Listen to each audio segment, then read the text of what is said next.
ጥንታዊቷ ደብረታቦር ከተማ አሁን 10 እና 15 ዓመት ወደ ኋላ ተመልሳለች።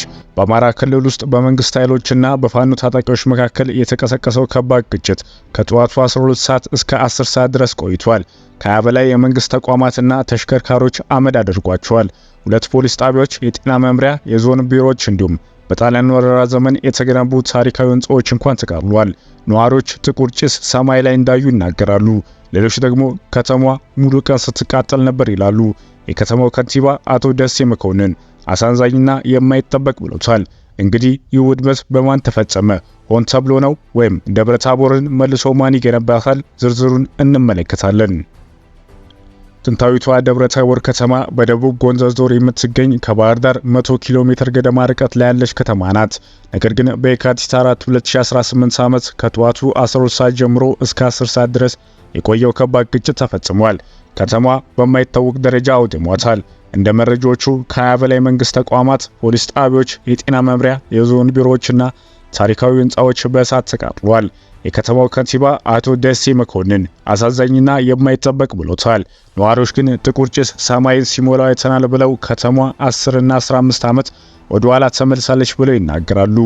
በአማራ ክልል ውስጥ በመንግስት ኃይሎችና በፋኖ ታጣቂዎች መካከል ግጭት ከተቀሰቀሰ ከሐምሌ 2015 ዓመት ወዲህ ታይቶ በማይታወቅ የመንግስት ተቋማት ውድመት በደብረታቦር ከተማ ደርሷል። በክልሉ ባለፉት ዓመታት የንጹሃን ግድያ ጨምሮ ንብረት መውደማቸውን የተለያዩ ሪፖርቶች ያመለከተ ሲሆን በክልሉ ባለፉት ዓመታት የንጹሃን ግድያ ጨምሮ ንብረቶች መውደማቸውን የተለያዩ ሪፖርቶች ያመለከተ ሲሆን ግጭት ከተቀሰቀሰ ወዲህ በከተሞች ደረጃ ላይ ግን ሰፊ ውድመት ሲደርስ የደብረታቦር ተቋማት ውድመት የመጀመሪያ ነው። ቢቢሲ አሰባስቢያቸዋለሁ ባለው መረጃ እንደሚያመለክተው በከተማዋ ሮብ የካቲት 4 2018 ከጠዋቱ 12 ሰዓት እስከ ቀኑ 10 ሰዓት ገደማ በዘለቀው ግጭት ውስጥ ከቀበሌ አስተዳደር ጽሕፈት ቤት እስከ ዞን መምሪያ ድረስ 20 የሚደርሱ ተቋማትና ተሽከርካሪዎች መውደማቸውን መረዳት ችሏል። ከአማራ ክልል ዋና ከተማ ባህር ዳር 100 ኪሎ ሜትር ገደማ ርቀት ላይ በሚገኘው በደቡብ ጎንደር ዞን ከጥር መጨረሻ አንስቶ በፋኖ ታጣቂዎችና በመንግስት ኃይሎች መካከል ከባድ ውጊያ ሲደረግ እንደነበር ነዋሪዎች ገልጸዋል። የፋኖ ኃይሎች በበኩላቸው በአካባቢው ጠንካራ ጥቃቶች ፈጽሞ ወረዳዎችን ከመንግስት ኃይሎች በማስለቀቅ መቆጣጠራቸውን አስታውቀው ነበር። ከዚህ ጋር በተያያዘ የፋኖ ታጣቂዎች የደቡብ ጎንደር ዞን ዋና ከተማ የሆነችውን ደብረታቦር ከተማ ለመቆጣጠር የካቲት 4 2018 ዓመት ማለዳ ጥቃት መክፈታቸውን ነዋሪዎች ለቢቢሲ በወቅቱ ተናግረዋል። በዕለቱ ከንጋት አንስቶ ታጣቂዎች በከፈቱት ጥቃት ከሁለቱም ወገን የደረሰው ጉዳት በተመለከተ እስካሁን የወጣ ይፋዊ አሃዝ ባይኖርም በከተማው ባሉ ተቋማት ላይ ሰፊ ቁሳዊ ውድመት መድረሱን ቢቢሲ ከተለያዩ አካላት ያሰባሰባቸው መረጃዎች ያሳያል። በርካታ ነዋሪዎች በከተማው ዙሪያ በነበረው የታጣቂዎች እንቅስቃሴ ስጋት እንዲሁም ግጭት ጠዋት ላይ በመቀስቀሱ አብዛኛው የከተማው ማህበረሰብ እንቅስቃሴ በቤቱ ውስጥ ተገድቦ እንደነበር ተናግሯል።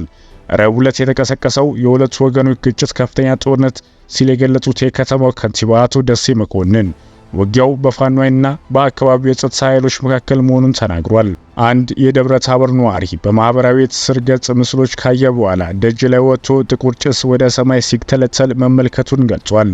ጭሱን ሲመለከት ተደናግጧል። ሁሉም ሰው ደንግጧል። ጥሩ ስሜት አልነበረም ሲል የነበረው ሁኔታ ያስታውሳል። ሌላ ነዋሪ በከተማዋ ዳርቻ ላይ የሚገኙ ተቋማት ቀኑ ሙሉ ሲቃጠሉ እንደነበር ተናግሯል። ሌላ ነዋሪ ደግሞ 2 ፖሊስ ጣቢያዎች ጨምሮ 5 የመንግስት ተቋማት ሙሉ ለሙሉ አመድ ሆነው መውደማቸውን በአይናቸው እንዳዩ ለቢቢሲ ተናግሯል።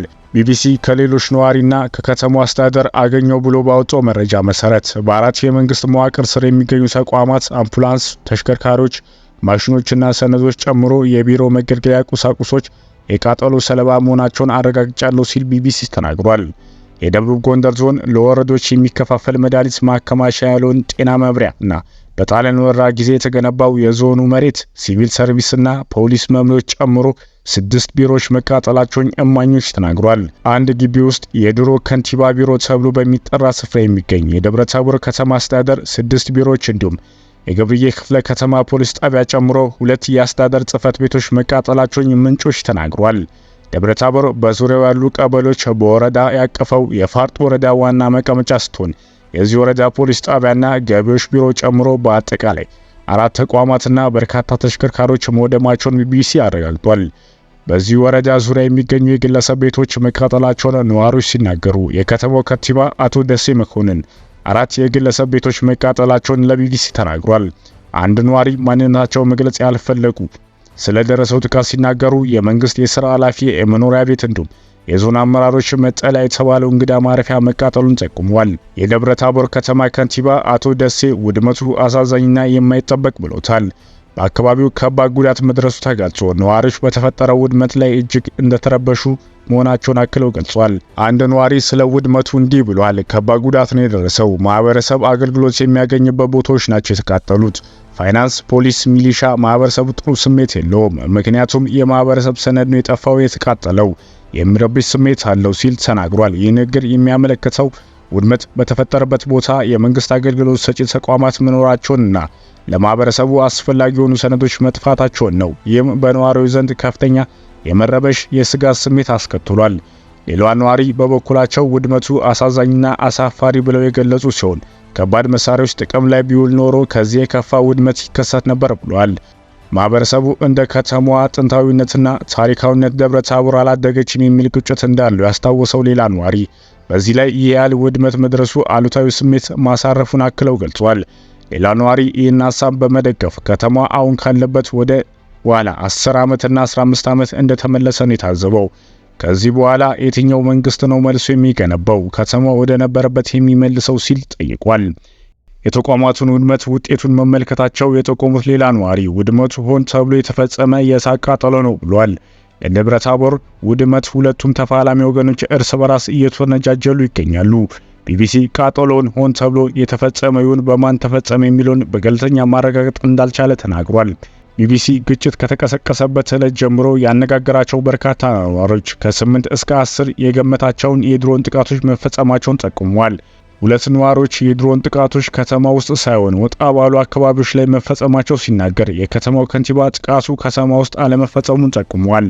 በከተማው አገልግሎት ሰጪ ተቋማት ላይ የደረሰው ውድመት መጠን እንዲሁም ለመልሶ ግንባታ የሚያስፈልገው ገንዘብ ለማወቅ ምርመራ እየተደረገ መሆኑን የደብረ ታቦር ከንቲባ ለቢቢሲ ተናግሯል። ነዋሪዎች ውድመት ከደረሰ ከሳምንታት በኋላ ጉዳት የደረሰባቸው ተቋማት የተጸዳ መሆኑን ተናግረው ደብረ ታቦር ድንጋጤና የሐዘን ስሜት እንደነበር አንድ ነዋሪ ገልጿል። እንደሱ ገለጻ በዚህ ወቅት የሰው እንቅስቃሴ በከፊል ነበር ብሏል። የትራንስፖርት እንቅስቃሴ ተቋርጦ ነበር። ከተማ ውስጥ የመደንገጥና ያለመረጋጋት ስሜት ተስፋፍቶ ነበር ተብሏል። ነገር ግን አሁን ሁኔታው በቀስታ እየተሻሻለ እንደሆነ ተገልጾ ሰዎች ወደ ዕለት ስራቸው መመለስ ጀምሯል። የትራንስፖርት እንቅስቃሴ እየተመለሰ ነው ተብሏል። ነዋሪው እንደሚለው አሁን ወደ ስራ የመግባትና የመረጋጋት ነገር አለ ብሏል። በከተማው ያለው ሁኔታ በቀጣይ ቀናት እንዴት ይቀጥላል ጊዜው የሚነግረን ነው የሚሆነው።